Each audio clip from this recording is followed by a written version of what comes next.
अस्सलाम वालेकुम व्यूअर्स, सच्ची पक्की बात के साथ अहमद मंसूर का सलाम। और व्यूअर्स, आज नवंबर की 22 तारीख़ है और ये महीना जैसे सबको पता है और सबका फोकस इसी महीने की जो आखिरी 29 तारीख़ है उसके ऊपर है कि इस मुल्क में अफवाज पाकिस्तान और आर्मी के जो सरबराह हैं वो नए कौन होंगे। तमाम जो गुफ्तगू है वो इसी के गिर्द घूम रही है। और व्यूअर्स, जो आने वाले हैं उनकी तो तारीफ़ें सारी दुनिया करती है, उनके कसीदे सब पढ़ते हैं। लेकिन जो जाने वाले हैं उनका जो किरदार रहा है उस पर बात होना बहुत ज़रूरी है। और आर्मी चीफ जनरल कमरजावेद बाजवा जो 29 नवंबर को सुबकदोश हो रहे हैं, 6 साल की मुद्दत मुलाजमत, एक तवील जो अरसा वो सरबराह रहे हैं माजी में। बहुत कम पाकिस्तान में ये एज़ाज़ रहा है, एज़ाज़ कह लें, ज़िम्मेदारी कह लें। और 6 साल के अरसे में बहुत कुछ हुआ। और जनरल बाजवा की जो ये पूरे कैरियर के हवाले से और उनको एक तरह से खराज तहसीन पेश करना इस वीलॉग का, यकीनन ये बहुत सारे लोगों को, जिस वक्त इस मुल्क का माहौल है, उनको ये बात ग्रां गुजरेगी उनकी तबीयत पे। और शायद ये कुछ लोग, जैसे एक रवाज चला आ रहा है, ये कहें कि जी ये जाने की बातें जाने दो जैसी कोई बात है। ऐसा बिल्कुल नहीं है। जनरल बाजवा 29 तारीख को अटल फैसला उन्होंने किया हुआ है जाने का। और बाकी हालात जो भी रहते हैं इस मुल्क में और पूरी दुनिया में, उसका कुछ नहीं कहा जा सकता। उनके जो अलविदाई दौरे हैं वो इस वक्त जारी हैं। और इस 6 साल के दौर में जितनी तनकीद उन्होंने अपने ऊपर बर्दाश्त की इस मुल्क के लिए, इस इदारे के लिए और पाकिस्तान को आगे ले जाने के लिए, उसकी मिसाल व्यूअर्स बहुत ही कम मिलती है। एक बैगेज तो उनके साथ जब वो आर्मी चीफ बने वो आया। अब ये जो प्रोजेक्ट इमरान है, पता नहीं वो कब से शुरू हुआ, 2012 से, जनरल पाशा के दौर से ले लें, किसी जनरल क्यानी भी गुजरे हैं सारा तो जनरल, लेकिन वो एग्जीक्यूट चूँकि मौजूदा आर्मी चीफ के दौर में हुआ तो बहुत बड़ा ये बैगेज था। सब सारी दुनिया जो मुखालफिन थे इमरान खान और पीटीआई के, उन्होंने उस फौज की इस्टेब्लिशमेंट पे उस वक्त की और उन पे ये बात की।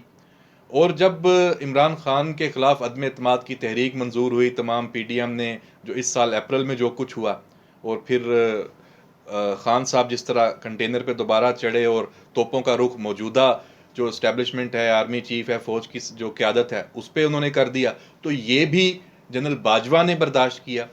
तो ये सारे वो मामलात हैं कि वो कोई और शख्सियत जिसका मतम नज़र सिर्फ अपनी ज़ात होती तो उसके लिए हालात बड़े थे कि वो फिर सबको घर भेजता और वो खुद आता और अपने इक़्तिदार को तूल देता। लेकिन उन्होंने पाकिस्तान के लिए बर्दाश्त किया।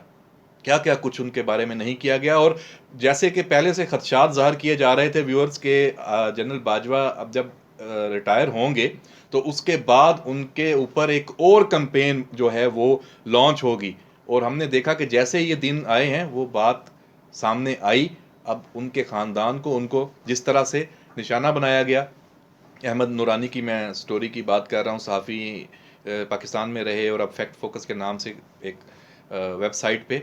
और व्यूअर्स, ये वही साहब हैं, एक वक्त में नून लीग के बहुत करीब थे, फिर एक वक्त आया कि नून लीग के खिलाफ चले गया, फिर पीटीआई के दौर में इनके एजेंडे का कुछ पता नहीं है। एक वक्त आपको याद होगा जो सीपैक के उस वक्त के चेयरमैन थे, सीपैक अथॉरिटी के, जनरल आसिम बाजवा, उनके हवाले से भी इन्होंने ही स्टोरी की थी। और बुनियाद यही थी, असासे और जो मामलात उनके कारोबार के, फैमिली के साथ उनको जोड़ा गया। बाद में जनरल आसम ने उसकी पूरी सफाई जिस तरह दी, उसके बाद सारा मामला ख़त्म और वो सारी जो बहुत बड़ी एक इन्वेस्टिगेटिव स्टोरी थी वो फारग हो गई। और अभी मतलब बुनियाद क्या बनाया? बुनियाद उस चीज़ को बनाया गया जो खुद कोई अपने रिटर्न्स फाइल होते हैं, आप खुद बता रहे हैं कि हमारी, उसको कह दिया कि ये जो चीज़ें बनाई गई हैं किया गया, इसकी अलहदा ये तो मामलात हैं, सामने आ ही जाएंगे और ये चलता रहेगा, ये यहाँ नहीं रुकेगा। पाकिस्तान में हम जहाँ पे पहुँच चुके हैं वहाँ पे अब कुछ भी ऐसा नहीं है कि अब इल्ज़ामात दर इल्ज़ामात, ये कुछ कोई इशू नहीं है। चाहे वो मुल्क का आर्मी चीफ हो, चाहे वो मुल्क का चीफ जस्टिस हो, वज़राए आज़म हो, दीनी मजहबी क़यादत हो, सहाफ़ी जर्नलिस्ट हों, किसी की अब यहाँ पे पगड़ी जो है वो महफूज नहीं रही। इसके ऊपर बाद में बात करेंगे कि इसकी रोकथाम कैसे होगी। जनरल बाजवा का जो किरदार रहा है व्यूअर्स, उस पर बात करते हैं। आर्मी चीफ बने 6 साल के लिए, फौज को चलाना था, पाकिस्तान को जो सरहदें महफूज बनानी थी, इसी अरसे में जो इंडिया के साथ मामलात रहे, सब ने देखा 2019 आया, उसको किस तरह से टैकल किया। अब इसमें जनरल बाजवा का जो एक पेशावर एक फौजी का जो कैरियर है, वो बड़ा व्यूअर्स इसमें आप देखेंगे काम आया कि वो बलूच रेजिमेंट के से उनका ताल्लुक, और पूरा कैरियर इसी तरह ही आगे बढ़ा। जब आपको याद होगा साना 11 हुआ, जिसमें पाक फौज के जो एक पूरी यूनिट है 6 NLI, वो वहाँ पे जो एवालांच था उसमें वो मट्टी के नीचे, तोदों के नीचे आए और मनो टनो, और दुनिया कह रही थी कि ये अब यहीं पे ही इनकी जो आखिरी जो एक यादगार है वो बन जाए, यहाँ से इनके जस्ते खाकी निकालना मुश्किल नहीं है। जनरल कियानी ने इसका बेड़ा उठाया, और जनरल बाजवा उस वक़्त वहाँ पे कमांडर थे, जो नॉर्दर्न जो कमांड है FCN ने, तो उन्होंने ये बहुत एक दुनिया में एक मिसाल कायम की कि आखिरी जो हम आपका अफसर है, सिपाही है, फौजी है, जवान है, जो वहाँ पे मट्टी के नीचे है, उसको वहाँ से निकाला जस्ते खाकी, और उनको एक पूरी इज्जत और दी। फिर शोहदा के लिए जो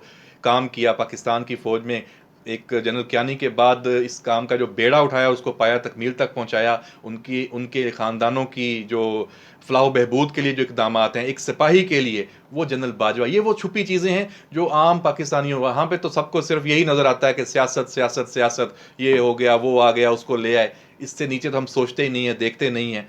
और जो जनरल बाजवा के इस 6 साल में सबको व्यूअर्स पता है कि हम आज भी, इस वक्त भी यही बात होती है, पाकिस्तान अब दिवालिया हुआ, कल दिवालिया हुआ।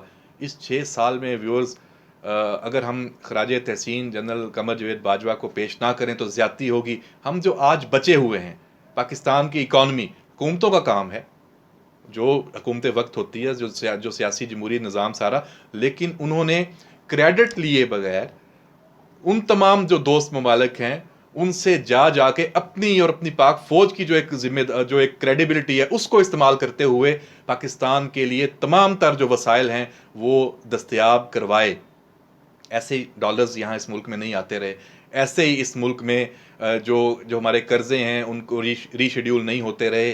कारके का जो एक बड़ा मामला पाकिस्तान के ऊपर आ गया था, और अरबों डॉलर का उसका जुर्माना, आप रेकोडिक का जो देख लें जुर्माना अरबों डॉलर का, वो भी लग जाता तो हमारी कमर टूट जाती। GHQ में जनरल कमर जवेद बाजवा ने एक पूरा सेल बनाया, उसने इन चीज़ों को देखा और मेक श्योर किया कि पाकिस्तान के ऊपर ये अरबों डॉलर का जो बोझ है ये उतरे। क्रेडिट खान साहब ले लें, मौजूदा हुकूमत ले लें, उनका भी बनेगा यकीनी तौर पे, वो भी इस मुल्क के उसमें शामिल हैं, लेकिन असल क्रेडिट जनरल बाजवा का रहा, पाक फ़ौज का रहा, और GHQ में जो हमारे अफसर तैनात हैं उनका रहा। और इसमें व्यूअर्स देख लें कि जनरल बाजवा जो पाकिस्तान की जो नेशनल सिक्योरिटी, अफ़गानिस्तान का मामला, पूरी दुनिया की जंग यहाँ पे लड़ी जा रही थी, और हम उस वक़्त मरकज़ निगाह थे, दुनिया बातें कर रही थी कि अफ़गानिस्तान के बाद पाकिस्तान की बारी है, खुदा ना खास्ता। अफ़गानिस्तान से भी सारी दुनिया चली गई, अमेरिकन चले गए, नेटो चला गया, और कितने आसान तरीके से फिर अभी तक देख लें अफ़गान तालिबान को जिस तरह हम लेके चल रहे हैं। तो व्यूअर्स ये मामलात बहुत इस चीज़ के मुतकाज़ी हैं कि हम जो जाने वाले हैं उनके जो अच्छे काम हैं, कारनामे हैं, जब तक हम उनको खराज तहसीन पेश नहीं करेंगे, हम आगे एक मस्बत अंदाज में नहीं चल सकते। तो ये रवश हमें तर्क करनी होगी कि जाने वाले जो हैं वो बुरे हैं, आने वाले अच्छे हैं। खुशामद सिर्फ आने वाले की करनी है, और जो जाने वाले हैं जिसका असल हक है, जिसने जो उन्होंने करना था अपने इसका किरदार वो अदा कर दिया, तो जो किरदार अदा किया उसको हमें खराज तहसीन भी पेश करना है, एक्नॉलेज करना है। और आखिरी बात व्यूअर्स, जनरल कमर जवेद बाजवा का जो इक़्तिदार था पाक फ़ौज की सरबराही का, उधर से भी आप देखें कि उसमें हुकूमत के साथ जो मामला थे, इमरान खान को इक़्तिदार में लेके आने से लेके उनके जाने से लेके अभी, ये सब तनाज़ात में तो यकीनन घिरे रहे हैं, कोई इसमें अब बात नहीं है कि वो रहे हैं। लेकिन जो उन्होंने अपने पॉलिटिकल किरदार का, और फ़ौज ने जो फ़ैसला किया कि हमने माजी के तमाम गलतियां हैं उनसे हमने आगे बढ़ना है, उसमें उन्होंने जो ये सोचा, ये फ़ैसला किया कि गैर सियासी किरदार जो फ़ौज का हमने करके दिखाना है, उसमें तमाम तर तनकीद, तमाम तर टारगेट होने के बावजूद वो साबित कदम रहे हैं जनरल बाजवा, और यहाँ तक ले आए हैं कि अपने इस मिशन को पाया तकमील तक वो पहुँचा कर उन्होंने दम लिया है। 29 नवंबर की तारीख करीब है। पाक फ़ौज army chief general Qamar Javed Bajwa ने तमाम सियासी मामलात से अलग किया है। जो फैसले करने हैं ये सियासी लोग हैं, सियासी हुकूमतें हैं, सियासतदान हैं, ये करें, आपस में लड़ें मरें, और पाकिस्तान को नुकसान पहुंचाने की जहां बात आएगी वहां फ़ौज ज़रूर अपना किरदार अदा करेगी, लेकिन इनकी सियासत में, इनके इक़्तिदार में, इस गंदे खेल में हिस्सा नहीं बनेगी। इसी जो मिशन को तकमील तक पहुंचाकर सुबुकदोश हो रहे हैं army chief general Qamar Javed Bajwa, उनको इस अहम जो मिशन है इसकी तकमील पर पूरी कौम का सलाम।